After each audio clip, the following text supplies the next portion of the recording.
podcast bringing back the personal pop culture recommendation with Rinn and Rogo. We aim to misbehave. Welcome everyone to another episode of Give It a Look podcast. My name is Rogo. I'm here as always with my co-host Rinn. Hey Rinn, how's that new hoodie working out for you? It's very delightful and very warm and very cozy. No ad, but it's like the best thing I've probably bought online. Big wraps. I just feel like a big marshmallow or something. My partner was like, why do you look like a penguin? Like, what does Homer say? I'm a toasty cinnamon bun. Oh, yeah. I never want to leave this hoodie. Yes, that is me. What design did you go for? I went for the breakfast buddies. So it's got milk, it's got bacon, I think waffles, eggs, all the delicious breakfast foods on it. I really love brunch, so it kind of suits me. Tell us about your hoodie. Mine was a present. Mine is just like a deep navy grey, not quite as arty, but I'm looking forward to throwing mine on now that we are in the darling buds of May and it's getting colder and colder. Thermals are coming out and bamboo sheets are being put away. Yes, and the flannelettes are coming out, which is very nice and cozy as well.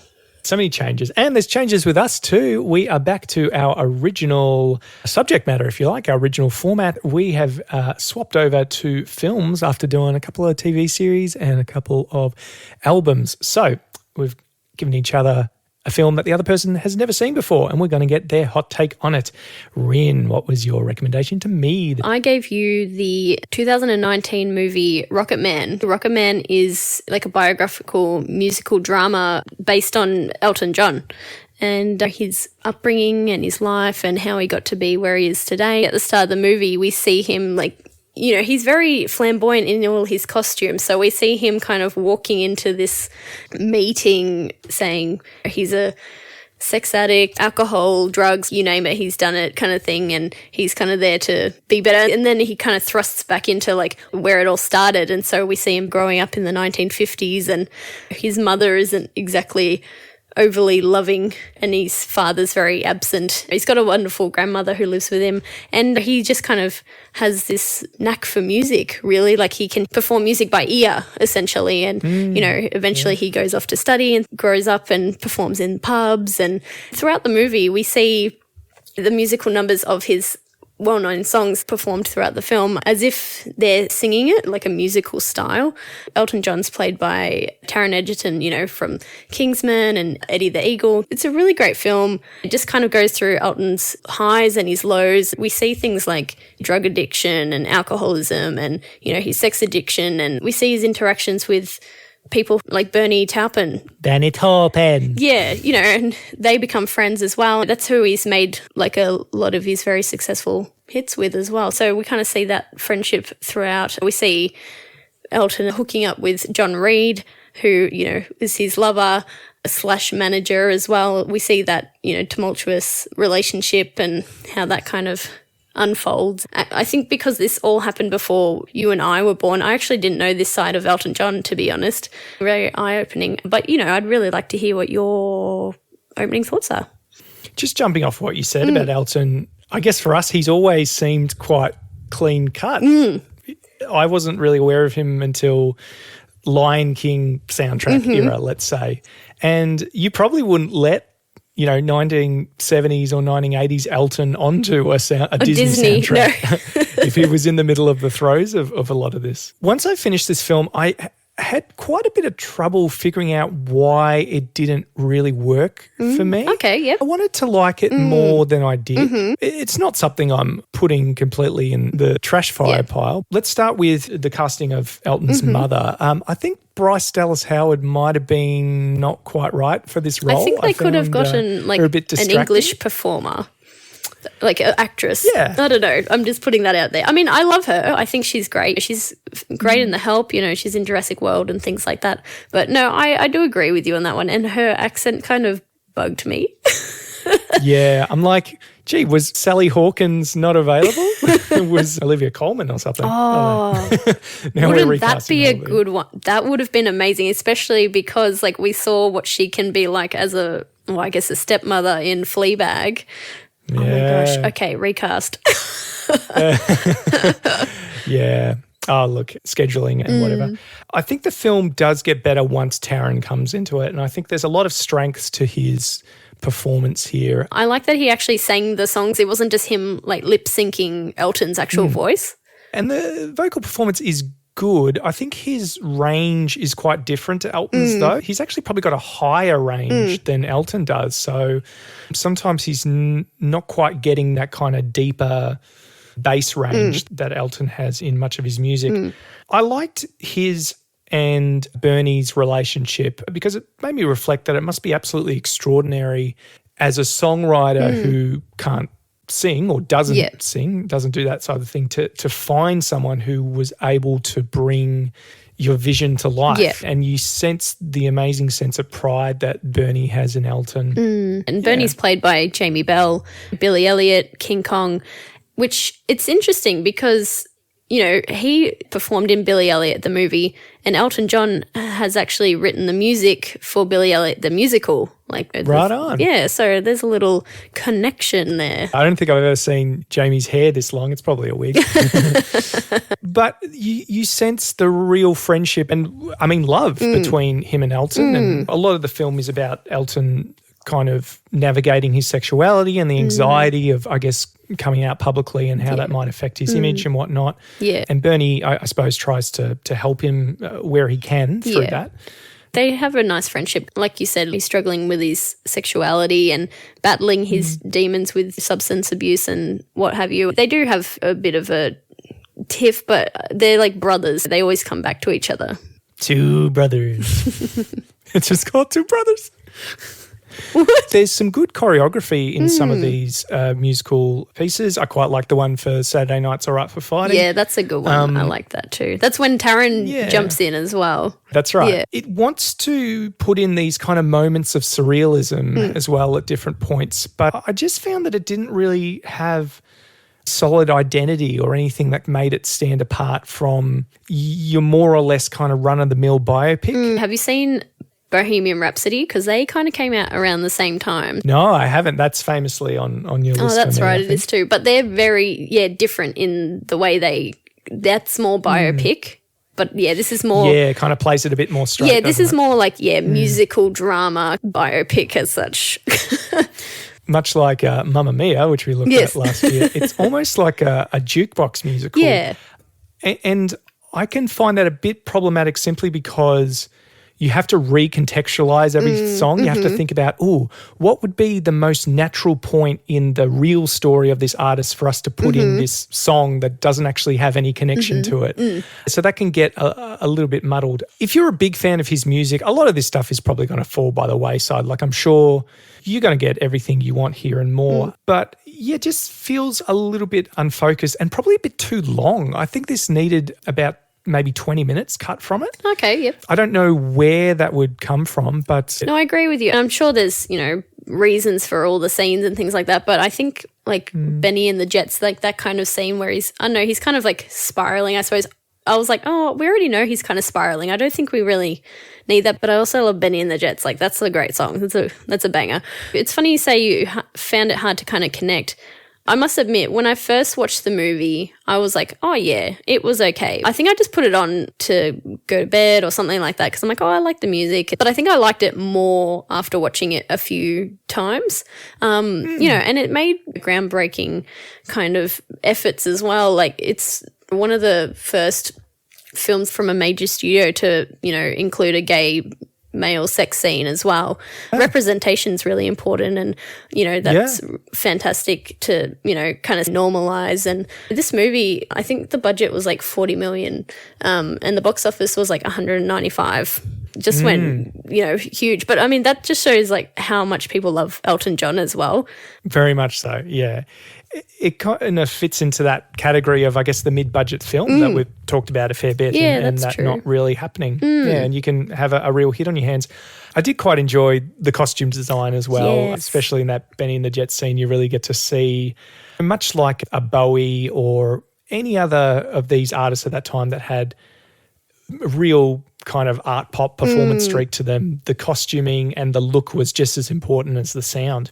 Well, and there were so many looks for Elton. Well, that's right. I was going to say Elton John is very much known for his flamboyant persona and his costumes and his glasses. He's very memorable. I love the scene where he is performing at the Troubadour for the first time and he's singing Crocodile Rock. I love that song. That's a great song. And without giving too much away, the film concludes with them superimposing Taron into one of Elton John's more famous music videos. Yeah. And I think this is probably where the budget comes up a bit short because it didn't look great in my eyes. Well, because I know what you mean. It looks like it's like green screen-ish or like you're on TikTok, but I don't know if that's the point. Like it's I don't know. I like to think it's intentional for some reason and it makes me laugh. I don't know. I don't know, man.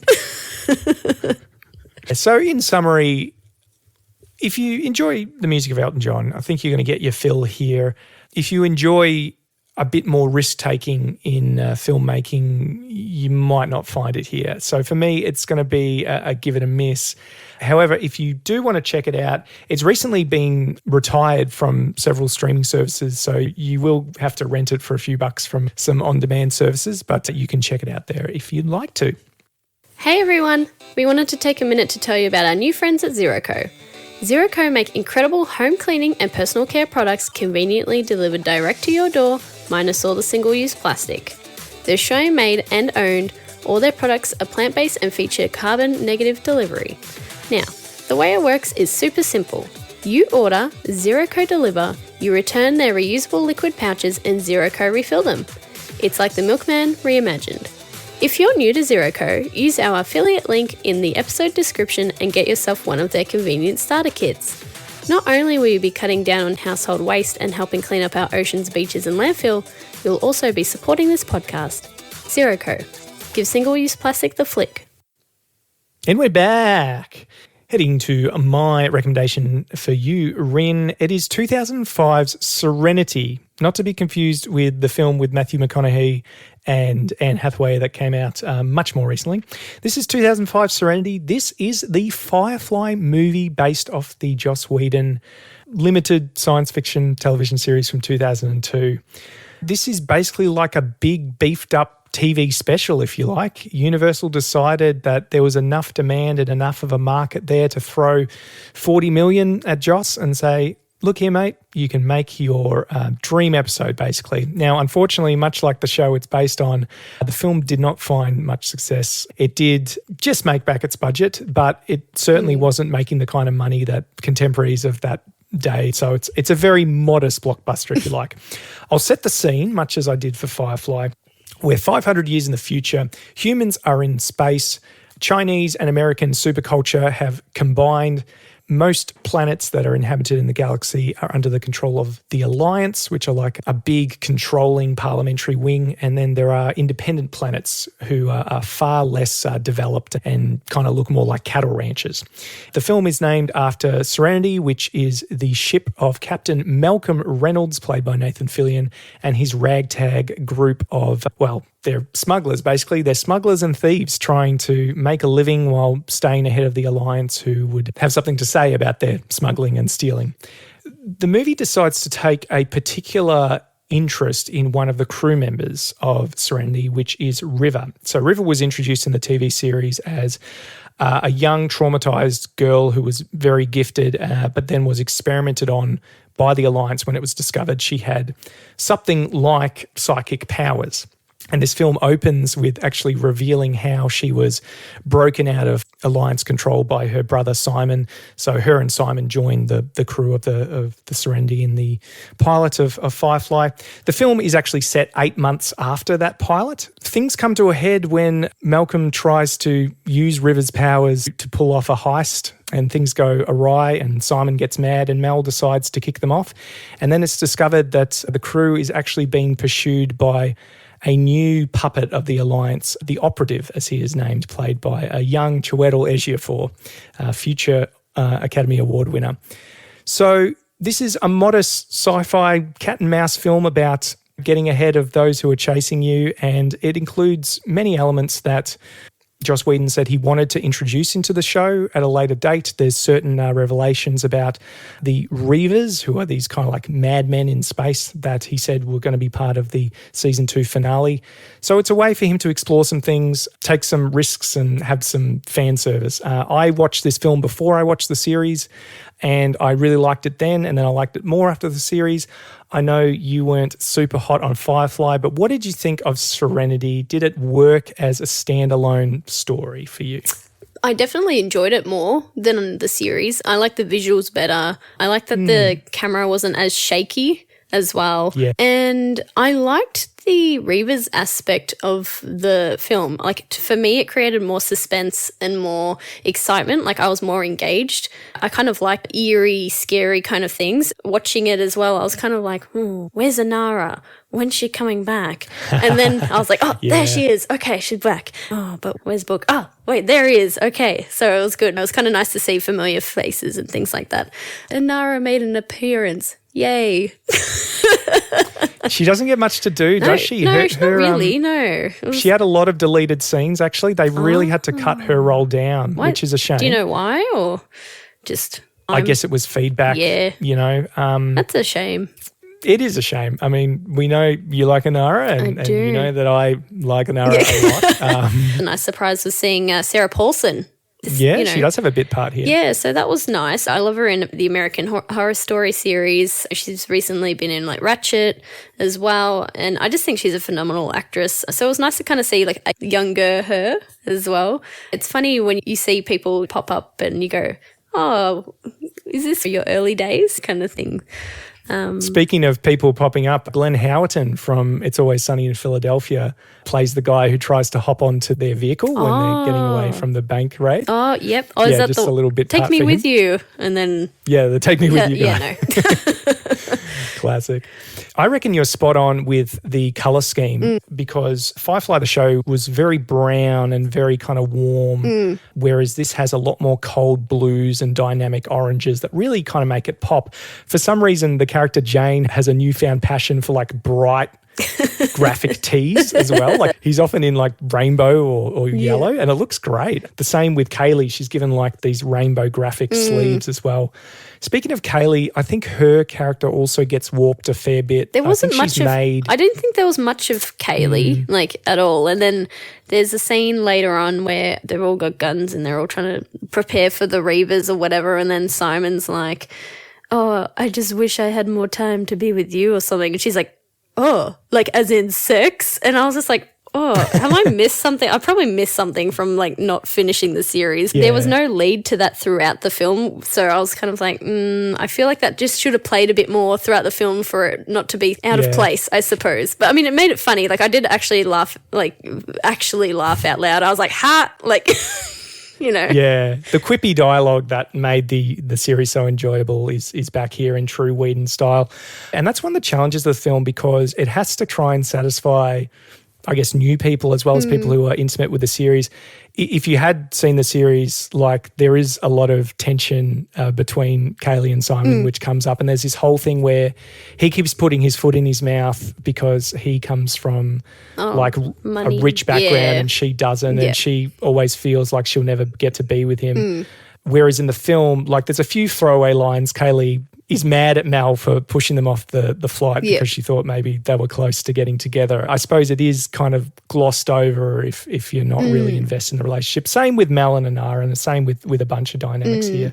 Kaylee has to kind of be the audience surrogate here. So she comes across as quite naive, whereas in the series I think she was probably a bit more capable. There was that scene where Anara has kind of summoned Mal, and then he came and then the operative was there or whatever, and then there's this fight scene that happens, and then he hits Anara and he hits Mal and he hits Anara, and I'm like, don't touch her. Don't touch Anara. She is a gem. Like, I was getting angry. Hit Mal. He's a bit of a dick, but don't hit her. She is sunshine personified, you know.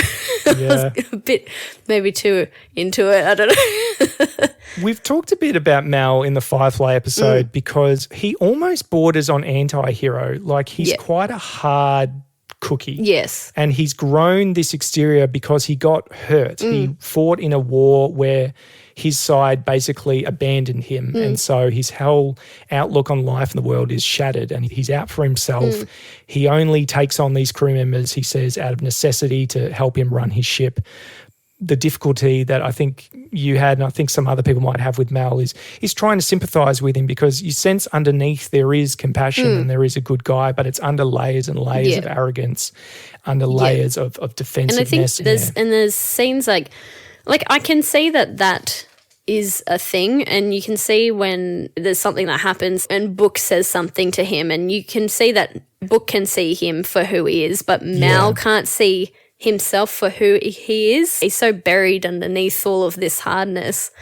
Whenever I see like fight scenes and they just keep hitting each other like blow after blow after blow, if I got hit that many times, I wouldn't be getting up. That would hurt. I'd be like, ow, can you not? Mate, like you just got winded. Act like you're winded. I don't know. Yeah. And the extra budget allows them to beef up certain things. Like I think the set has had a lot of work put into it and has a much better feel of being like a continuous set. Yeah. The graphics were better as well. Yeah. But I mean, they actually get to have space battles and stuff. Yeah. Big Avengers vibes here again. You know, this is the lead in to Joss Whedon directing the Avengers in 2012. And if you want, you can write down the names of the characters and try and get their closest corollary. It's like, well, Mal is kind of like the Iron Man and Jane is kind of like the Groot, maybe. And I guess the Hulk is Shepherd, maybe. It could be kind of fun to play games like this. But yeah, like there were 9 characters on the ship in the series. So we talked a bit about characters being reframed or cut down. It kind of has to happen, I think, for the film to work. I guess you would say River, Mal, and Simon are pretty much the main characters, I suppose. Yeah. So Simon has a fair bit of work to do. The rest were definitely more supporting characters. I don't feel Zoe really had much screen time either. Not really. And neither did Wash. And look, it must have been such a thrill for original, fans of the series to see this come to life on the screen. Like I said, I saw everything retroactively, so I didn't get that same experience, and I never will. Maybe I will when that Community movie finally gets made. We'll see. I think it's nice that there was like a conclusion for the diehard fans. I think that was really important, and it's not often that opportunity is given either. There's a lot of series that I'd be like, oh, I'd love it if that continued, and I'd love to see more of that, or just to wrap it up. Yeah, definitely. And look, the story did continue in other mediums. I think I've mentioned Joss Whedon's brother continued it in graphic novel form, and there's some really cool plot stuff that comes up that leads in from Serenity. I like as well that in amongst all the big plot stuff, the subtext of it all is fighting against conformity and corporate control. And that was Firefly. It was such an ugly duckling on a major studio network that never really fit and really never should have been on there. And it tried its hardest to fight and it got screwed over and shown out of order. So really the show reflects the characters that were in the show the same way. And I think that's a really nice package for it. Sticking it to the man. I think this belongs in the pantheon of TV movies. If you're a fan of Firefly, you've already seen this, but this might be a better starting point. And then if you like this, maybe go on to the series. I don't know. What's your recommendation? I'm actually going to say give it a look, because I actually enjoyed it more than the series. As a standalone, I think you could get by, but I think if you have watched the series, like, you kind of understand a bit more, especially because some of those other characters have minor parts in the movie. Shepherd Book, for example, you kind of go, oh, who's this dude? Why is he so special? You kind of get it if you've seen the series. My recommendation is give it a look, and if anyone wants to watch it, you can watch it on binge. The Firefly series, as we've mentioned, is available on Disney+. Excellent. Good stuff. Let us know what you think of these 2 films. Where can people find us on socials, Rinn? On Insta and Twitter, you can find us at Give It A Look Pod. And if you want to email us, our email is giveitalook1@outlook.com.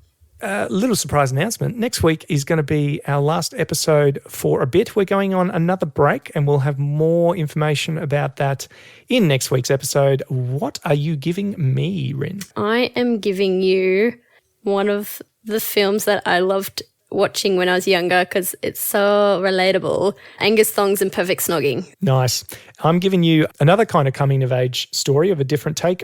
Lady Bird, the directorial debut of Greta Gerwig, starring Saoirse Ronan. Plenty to sink our teeth into next week, and we really hope to see y'all then. Happy Star Wars Day for this week, everyone who's well and truly on the board there. Is that a big thing for you, Rinn?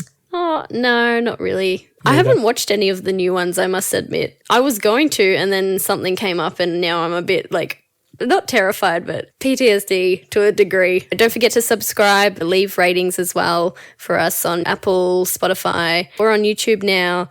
Don't forget to interact with us, follow us, save our posts, share. Cool. Any sign-offs, Rinn, or you want to leave it there? I got one. So, here's my words of wisdom. Before you marry a person, make them use a computer with slow internet connection to see who they really are. Sorry, my internet fell out. Oh, I'll say it again. I'll say it again. That's all right. No, I'm joking. Oh. That's the joke. Oh! That's the joke. You little shit.